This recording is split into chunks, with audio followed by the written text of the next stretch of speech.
Hola, buenas tardes. Voy a presentar. Mi nombre es Héctor Hernández, mi compañera es Stephanie Valdés y mi compañero es Ángel García. Empiezo con lo que son las características de la paz y puedo aquí decir que hay dos enfoques distintos, la perspectiva negativa y la perspectiva positiva. ¿Qué puedo decir en el aspecto negativo? Puedo decir que se observa al tratar de conceptualizarla, nos encontramos una limitante. Suele reconocer únicamente como la ausencia de conflictos bélicos. Es decir, la paz solamente se centra en el estudio de la violencia directa. El concepto de paz es estático en el sentido de que es vista como potestad exclusiva de los estados, frágil, etérea y por ende manipulable. Continuamos con lo que es la positiva y pues observamos que su conceptualización es mucho más amplia.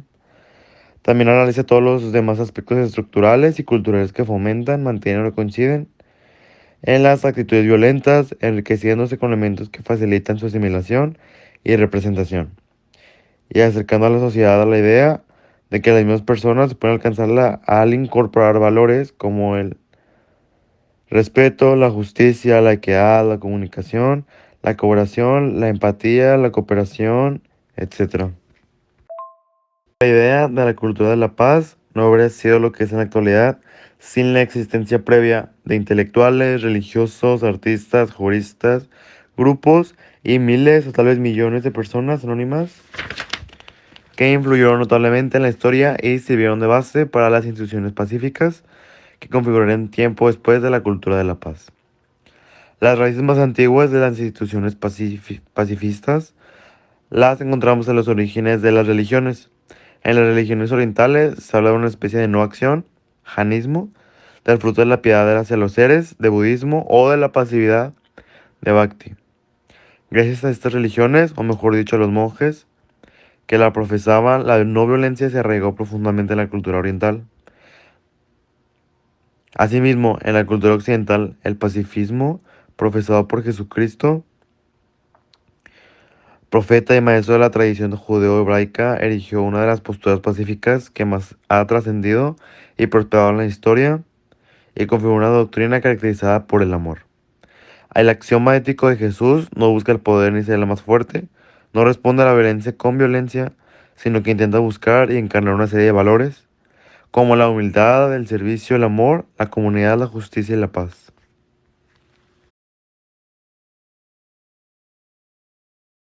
Ahora hablaremos sobre los dos grupos que se pueden mencionar en donde se tomaron dos doctrinas diferentes. En el primer grupo es la iglesia post-constantiniana que se dedicó a limitar las acciones violentas contra los componentes eclesiásticos y sus propiedades para después irse extendiendo a otros actos y sectores como los agricultores y los pobres. El segundo grupo son los heterodoxos que se opusieron radicalmente al uso de la guerra para resolver disputas, señalando la no violencia como un instrumento contra el mal. En 1324, Marsilio de Padua escribe su obra más conocida, El defensor pacifista o El defensor de la paz, la cual hace referencia a que la paz debe ser entendida como la base indispensable del Estado y como condición esencial de la actividad humana. En el siglo XV, las acciones realizadas por Erasmo de Rotterdam y Martín Lutero dieron como resultado la creación de iglesias protestantes como los anabaptistas, los que resuelven a bautizarse, quienes desarrollaron ampliamente una postura pacifista en la que rechazaron participar en actividades que implicaban violencia como la guerra, el uso de armas, la pena de muerte, entre otras. Erasmo de Rotterdam puede ser considerado el padre del irenismo moderno, donde dice que la paz significaba para él un reino floreciente, ciudades bien construidas, campos bien cultivados, entre otros. También se llega a mencionar que el pacifismo es planteado como la lucha contra la violencia estructural e institucional. El primer tratado sistemático sobre derecho institucional acaeció en el año 1625, que fue en obra del jurista francés Hugo Grocio. También se dice que Kant inmortalizó sus ideas en su obra La paz perpetua. Luego podemos hablar de Benito Juárez, que en 1867 pronunciaba ante el Congreso su discurso de su frase más célebre: entre los individuos como entre las naciones, el respeto ajeno es la paz. Y por último nombramos a León Tolstoy, que es señalado en la historia del pacifismo como el personaje que intuyó y empezó a construir el puente entre el pacifismo histórico y la no violencia contemporánea.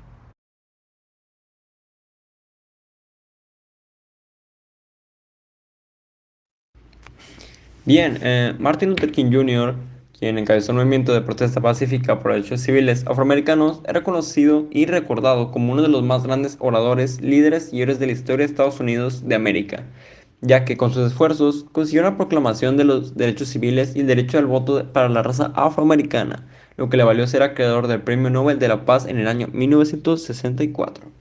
Por su parte, Aung San Suu Kyi encabezó un movimiento pacífico en Birmania en 1988 contra la dictadura militar que gobernaba en el país.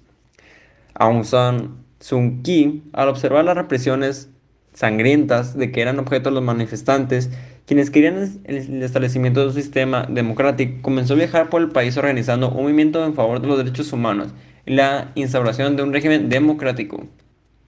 También Nelson Mandela fue un activista político sudafricano que lideró el movimiento contra el apartheid, sistema segregacional que establecía la división entre los grupos raciales en Sudáfrica. La herramienta seleccionada por Mandela fue el diálogo transformativo, un verdadero diálogo que, por la paz, fomenta la empatía, la solidaridad, el respeto, la tolerancia, la práctica de la no violencia y la justicia social en el pueblo sudafricano, que les permitiría superar las tensiones y sufrimientos vividos por largos años.